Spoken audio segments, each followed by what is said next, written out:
Hands do all sorts of things. Hands wash dishes, do gardening, groom horses. Hands plant trees, hold books. Hands can hold. Hands can support.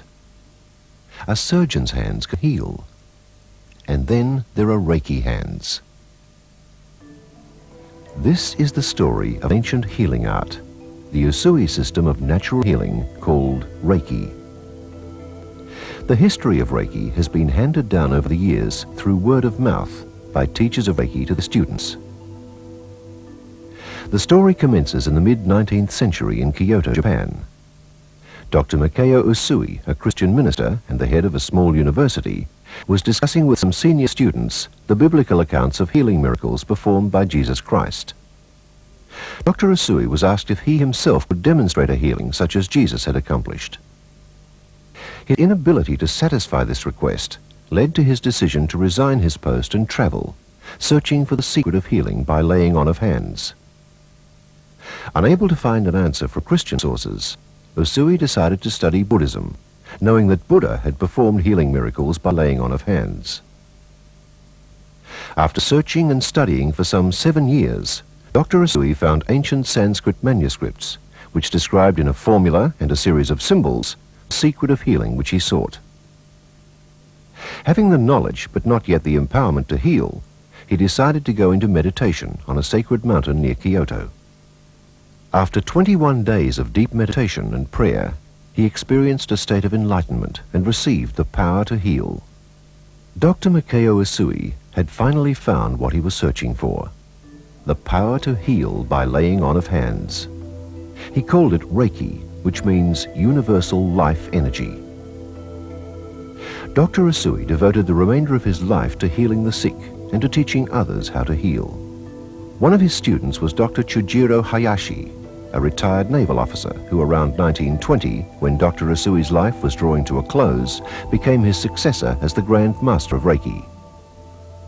Dr. Hayashi founded a clinic in Tokyo where people could come for treatment and to learn Reiki. In 1935, a young woman, Hawayo Takata, came from Hawaii to Japan to have surgery for a tumor. Her desire for an alternative treatment led her to Reiki. Receiving a series of treatments at Dr. Hayashi's clinic, she recovered from her illness and started to study the healing art of Reiki. Hawayo Takata finally became the Grand Master of Reiki as the successor of Dr. Hayashi upon his death in 1941. Hawayo Takata returned to Hawaii and demonstrated her commitment throughout her life, teaching and practicing Reiki. She became a powerful healer and a great teacher, bringing the ancient gift of Reiki to modern society. Phyllis Leigh Furumoto, her granddaughter, was introduced into Reiki as a young child. In early 1979, she became a Reiki master and traveled and worked with her grandmother. She succeeded her as the Grand Master of Reiki in 1980, when Hawayo Takata went into transition. Phyllis Furumoto now lives in America. She devotes her life to promoting the knowledge of Reiki worldwide and is the embodiment of the traditional principles of Reiki. Just for today, do not worry. Just for today, do not anger. Earn your living honestly. Honor your parents, teachers, and elders. Show gratitude to every living thing. Let us now move to Australia in 1992.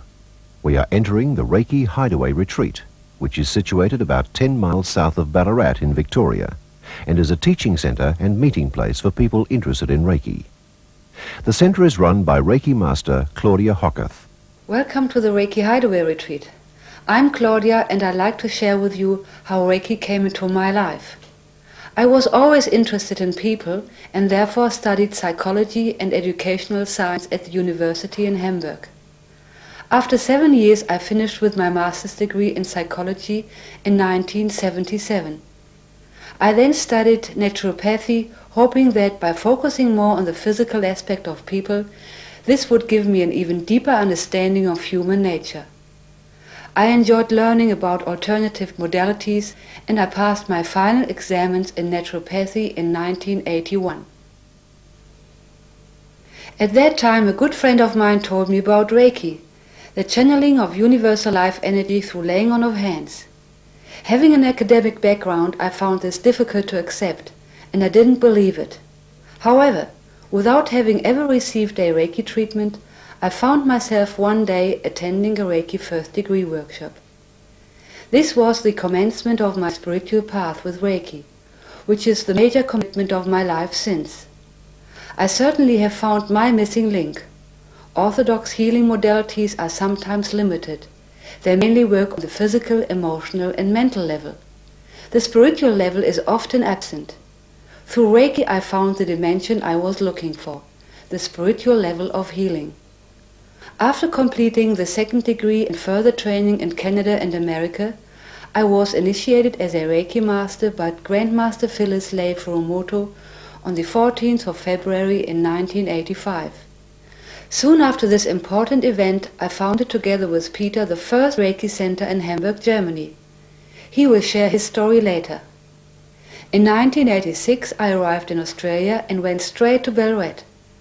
There I found what is for me the most beautiful spot on planet Earth, a 20-acre bush block near Mount Buninyong. This site provided the perfect atmosphere for a Reiki center, and I founded the Reiki Hideaway Retreat in 1987. Well, that's enough about myself. Let's start with the word Reiki and what it means. The syllable Rei describes the universal boundless aspect of this energy, whilst the syllable Ki stands for life energy. Reiki therefore means universal life energy or universal life force. You may have heard about Tai Chi, Aikido or Shiatsu. The syllables Chi or Ki mean also energy, as in Reiki. This energy keeps everything alive, is infinite and flows without ending. You simply lay your hands on someone's body, and with that the energy will start to flow. I imagine the Reiki energy entering through my crown, from whence it flows through my body out through my hands. I don't massage, I don't rub. I gently put my hands on the person's body. The person receiving the treatment is called friend or partner, because we want to avoid any hierarchy between the giver and receiver. Somebody who is channeling energy is simply called a channel. Being a channel means also that we are not using our own energy. I found that extremely helpful because when I do a number of treatments in a row, I don't feel exhausted or drained of energy. In fact, when I channel Reiki, I benefit from it as well. It is really giving and receiving at the same time. Reiki awakens the self-healing power and activates the self-healing process in a person, or in an animal, or in a plant. The person channeling the energy is not a healer, and the person on the table takes as much as they want for their own self-healing process. It is out of my control as to how much energy the partner takes. In practice that means that I can't give more Reiki to someone I love and less to someone I don't like. I call Reiki intelligent energy, because it always finds its way to where the problem is. It is not an alternative aspirin, which only takes away the symptom. Instead, it leads you to the cause of the problem. Let me give you an example. Maybe you suffer from headaches, so the headaches are the symptom, but the cause might be that you have troubles with your eyesight, or on an emotional level, you may not be happy with your job, or the headaches tell you that you may have digestive problems. So Reiki helps you to recognize just that and do something about it if you wish. It therefore encourages one to take responsibility for one's way of life. You may notice that I have one hand on my solar plexus, because I'm continuously giving Reiki to myself, and that makes me feel good. As you can see, I don't have to be sick or have to have a problem of any kind to be in touch with Reiki. Therefore Reiki can be seen as a preventive modality for well-being and relaxation. And it is therefore for everyone, for the sick, for the healthy, the people searching for purpose in life. And the best news about Reiki is that everyone can learn it. It is now my pleasure to introduce you to Reiki Master Peter Didascalu and Reiki Master Jim Frew. Both are here today to contribute and to share their experiences with Reiki. Thanks for being here today. Would you like to share your experience with a first degree Reiki workshop? Yes, Claudia. Anyone can learn to be a Reiki channel. Indeed, no special intellectual ability, no medical or other knowledge, or any special belief system, religious or otherwise, is necessary in channeling Reiki energy. We don't diagnose, neither do we offer any prognosis or expectation of results. The energy is available at any time, day or night, just like switching on a light. In practicing Reiki, we ensure that our partner is seated or lying in comfort. Reiki First Degree is essentially a hands-on technique in which the hands of the channel are gently placed in a series of hand positions over certain areas of the body. These positions cover the front, head, back, legs and feet. Students who are learning the first degree are given ample opportunity to practice the routine of hand positions under the caring supervision of the Reiki Master. These include those for the self-treatment because, as you will have already heard, you may treat yourself. There is no need for the person receiving Reiki to disrobe in any way, for the energy will pass through any material: cloth, leather, plastic, rubber, wood, plaster casts, even metal. The sharing of information about Reiki, its history and its application and practice occupy the major part of a first degree workshop, which is normally completed in a weekend. The student's empowerment as a channel is achieved in a series of 4 attunements spread over the course of the workshop. These attunements are generally conducted on a one-to-one basis between the Reiki Master and the student and have the effect of opening the student's channel. The channel then remains open for the rest of the student's life. The technique is complete in itself, and thousands worldwide have learnt the procedures.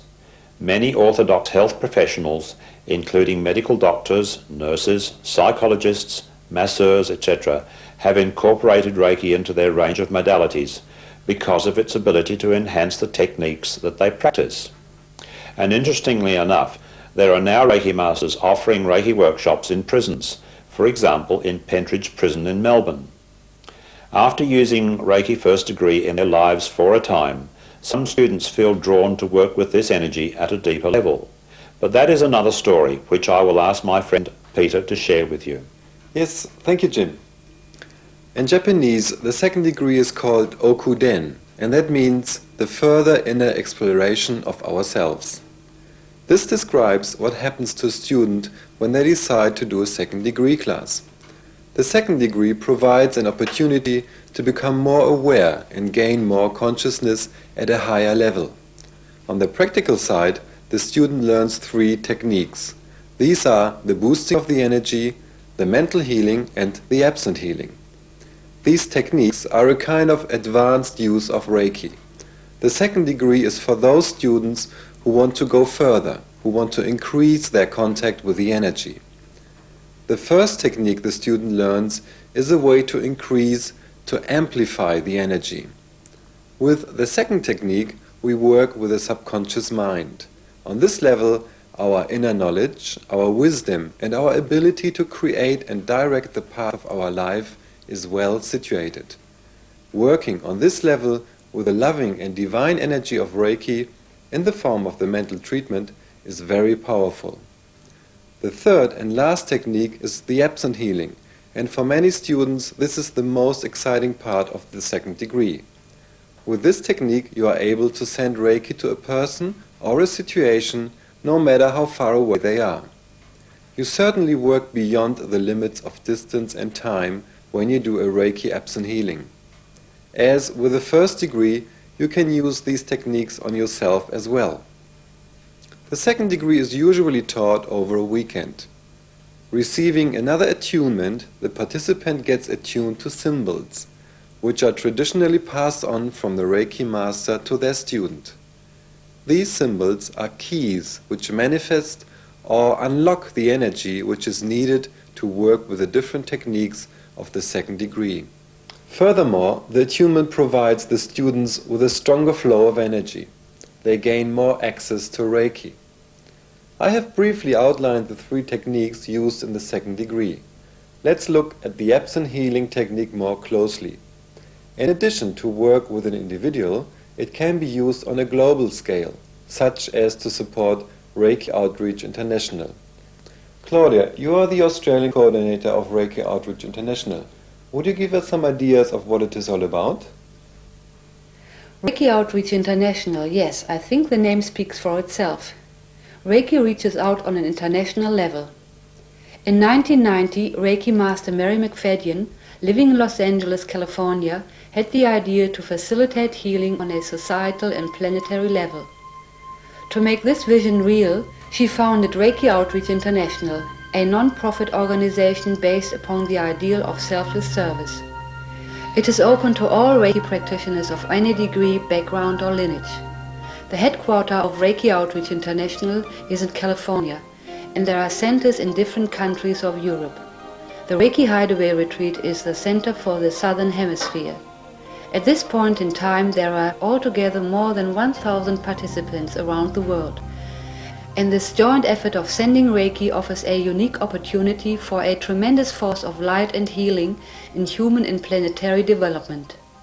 The way it works is, if someone rings the answering service of Reiki Outreach, which is permanently available, they will receive the current transmission bulletin. For example, we have sent Reiki energy to the Gulf War, to the Middle East, and more recently we worked on the famine and drought in Africa, or other situations. I'd like to point out that Reiki first degree students are welcome to phone and participate with Reiki second degree students and Reiki masters. Together we all can have a big impact on healing at a global level. The Reiki Alliance is a global organization of masters of the Usui system of natural healing. The purposes of the Reiki Alliance are to honor Reiki, to serve as steward of the Usui system of natural healing, and to provide community for its masters. The three of us are members of the Reiki Alliance, which for us is our Reiki Master family. There are around 450 Reiki Masters in the Alliance, and they are spread throughout many countries. If one of our students goes overseas and wants to make contact with Reiki people, it is very likely that we can give them the name and address of a Reiki Master in a certain country. There is another Reiki Master organisation called the American International Reiki Association, sometimes known as the Radiance Technique, and there are also a number of independent Reiki Masters. Peter, you have been a member of the Reiki Alliance since 1985, the year when you became a Reiki Master. Tell us your path in Reiki. Thanks, Jim. It all began about 11 years ago. I had just opened my own dental practice. Knowing I was open to alternative ideas, a friend of mine rang me and told me about Reiki. I remember bursting into loud laughter and telling her she was totally nuts. You may think this is a joke, but I was really convinced that the only way of getting in touch with a healing or spiritual energy was to find a guru, sit with him in a cave high up in the Himalayas and meditate about 20 hours a day, eating dry bread and drinking water melted from the snow outside the cave. Doing that for about half a lifetime would then enable me to become worthy enough to come in contact with a higher energy. This was my earnest belief. But a healing technique which you can learn during a weekend, no way, I thought. I was curious, and so I received my first treatment. I then had made up my mind to attend the next first degree Reiki class held by Reiki Master Mary McFadyen in Hamburg, Germany. I was so thrilled that I completed the second degree half a year later and decided to go further and become a Reiki Master. On Valentine's Day 1985, Phyllis Furumoto, the Grand Master of Reiki, initiated me as a Reiki Master, and it was on that same occasion my friend Claudia received her Master's initiation as well. I incorporated Reiki in my dental practice besides other alternative therapies. Realizing that Reiki achieved the same and even better results than the other modalities, I decided to sell my practice in 1987 and dedicated my life completely to Reiki. Together with Claudia, I founded the first Reiki center in Hamburg, Germany, and we both taught and practiced Reiki full-time. I traveled a lot, teaching Reiki in various countries of Europe, and finally found my way to Australia. I am now teaching Reiki in Australia and to wherever Reiki leads me. Reiki has become my spiritual path and my ultimate spiritual discipline. People sometimes ask me if I use meditation as a spiritual practice. The answer is yes. I have tried many different meditation techniques, but have found nothing which I really enjoyed doing. When I became a Reiki channel, I discovered very quickly that Reiki is effortless meditation. I do the self-treatment in the morning and in the evening for about 15 minutes each time, and this is my daily meditation. When I give a Reiki treatment during the day, I endeavor to empty my mind of thoughts, and at the same time I experience incredible inner peace and joy. Those having a particular meditation discipline can easily incorporate Reiki. In fact, Reiki enhances any other spiritual practice. Reiki has changed my life, and it also changed Jim's. Would you like to share your personal story, Jim? Thank you, Claudia. I was born in England, the son of a medical doctor, and came to Australia in 1960. For 27 years, I, together with my wife, owned and operated a health food store in a seaside holiday resort called Rosebud, near the city of Melbourne.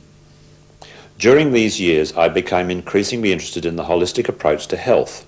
I realised that other factors such as lifestyle, the quality of diet, and emotional and spiritual attitudes all require attention. I first heard about Reiki in 1988. My first experience of a treatment was in some ways a disappointment. I suppose I expected a miraculous transportation into a state of peaceful euphoria, but instead, all that happened was that I enjoyed a very relaxed hour lying on a massage table. However, the enthusiasm and encouragement of another Reiki channel, who had just completed the Reiki first and second degree training, stimulated my curiosity to become a channel. In 1989, I took both the first and second degree trainings with Reiki Master Denise Crundle. During the next 2 years, I worked regularly with Reiki, and I was especially interested in the way that Reiki helped several friends who were cancer patients. Whilst we as Reiki channels never make claims as to how Reiki may heal, the improvement in quality of life and especially the peace of mind in these friends has always amazed me. In 1990, I met my very good friend Claudia. I call her my German sister, and through her quiet encouragement and her experienced guidance, I decided that my life's path was ready for a big change. It was time to leave my health food store. Accordingly, in July 1991, on a beautiful sunny winter's day, I was initiated by Claudia as a master at my home, a very special occasion in my life. You may be interested to know that part of my master training with Claudia encompassed a week-long Reiki intensive. Claudia, maybe you'd like to explain the purpose of your Reiki intensive. Yes, the Reiki Intensive is a powerful one-week residential workshop. I prefer to conduct it here at the Reiki Hideaway Retreat, but I have conducted the Reiki Intensive in other areas as well. Through teaching Reiki for over 7 years now, I have realized that there is a big demand for a deeper understanding of Reiki. Although students have taken the first and second degree, they may want to learn more about it and its uses and applications, or they may want to commit themselves more deeply by becoming a Reiki master.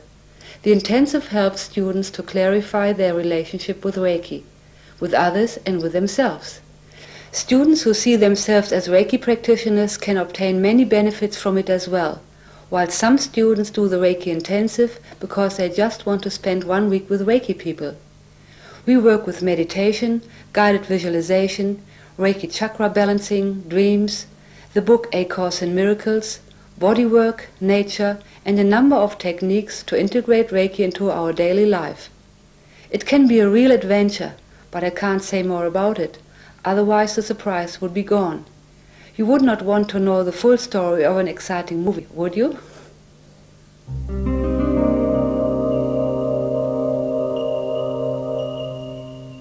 Claudia has taught Reiki in many different places around the world, but the classes held here at the Hideaway Retreat have always been particularly special.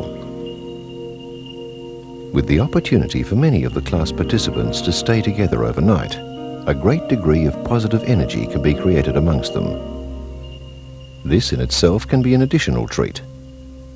Let's join a group of students at the end of the first day of a Reiki workshop. When I give Reiki, my hands tingle and I really feel the flow of energy. But what concerns me is that the sensation in each hand is different. Thank you. It is important to know that you have the same energy in both hands. And the sensation can be different in each hand.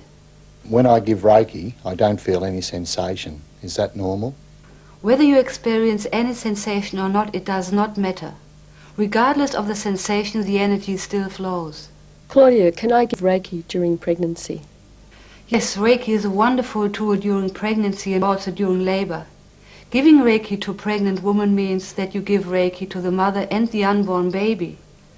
So they both have the benefits at the same time. Jim, after my first Reiki treatment, I didn't feel better, I felt worse. Is there any explanation for that? When people come into contact with Reiki, no matter if they receive treatments or if they complete a workshop, unforeseen things may happen, and it is possible that someone may experience growing pains, or another term would be a healing reaction. As Reiki cleanses and purifies on all levels, it can happen that we first have to get rid of our rubbish before we start feeling better. This is a normal process, and we need not worry about it. These healing reactions can occur, but they don't have to occur. To expect them would be wrong, and sometimes they are so subtle that we hardly feel them. It is also reassuring that a healing reaction is never as strong as the original problem. What happens if I don't use Reiki actively in my life? Does the channel get blocked? One wonderful aspect about Reiki is that you have the gift in your hands for the rest of your life, and it cannot be blocked. If you feel that you have lost it, I encourage you to start treating yourself again, and also be open to friends and other people who may show interest in receiving a Reiki treatment. It is also helpful to contact other Reiki students for an exchange of treatments, or go to a regular Reiki meeting. I've heard you can give Reiki to your food. Is that true? Yes, you certainly can. And I would like to share an experience I had about 2 years after the accident happened in Chernobyl in 1986. I remember very vividly one particular class in Germany. 2 of my students were physicists, and they were really upset and gave me a hard time because I had told them that they can give Reiki to their food and reduce contamination of any kind and even radioactivity. One of them pointed out to me that there are laws of the universe and you cannot change them. A few days later, one of them stood on my doorstep. In a supermarket, he had bought half a kilo of hazelnuts and had them measured in the research institute where he worked. The nuts had a contamination level of 48 becquerel, which is pretty high. He had divided the lot into 2 and asked me to give Reiki to one part. He then measured both lots again in his institute. Surprisingly to him, but not to me, the ones which did not receive Reiki still had 48 becquerel. But the ones I had treated with Reiki only had 18 becquerel. He was absolutely stunned and did not understand what had happened, but he finally accepted what Reiki had achieved. I cannot give you a scientific explanation, but I know this is a wonderful proof that Reiki works, and for me it was and is a mere confirmation of the huge potential Reiki has. You can't see it and you can't hear it. You can't taste it, you can't smell it. But it works.